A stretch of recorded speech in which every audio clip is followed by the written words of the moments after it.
3 jours d'audience particulièrement éprouvantes pour plusieurs victimes des attentats, mais 3 jours nécessaires et importants. Ça nous soulageait un peu et c'était vraiment très clair ce que nous attendons.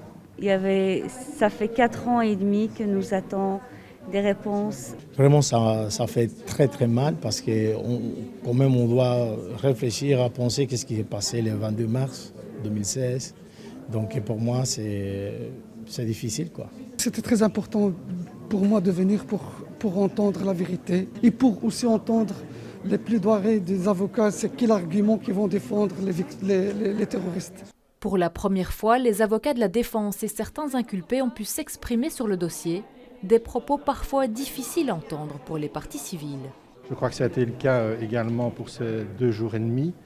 Je crains aussi que ce soit le cas devant la cour d'assises et malheureusement pour elle, leur calvaire se prolongera pendant 9 mois, dit-on, ce qui est évidemment très inquiétant. Cette première étape s'est achevée beaucoup plus rapidement que prévu.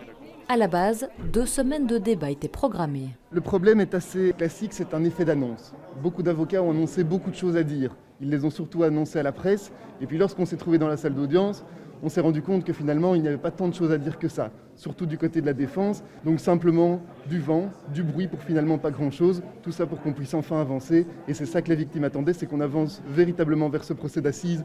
Maintenant, c'est confirmé. Au total, 720 personnes se sont constituées partie civile. Mais qui sera sur le banc des accusés? L'ordonnance de la Chambre du Conseil est attendue pour le 5 janvier. Ce sera ensuite à la Chambre des mises en accusation de confirmer ou pas la décision.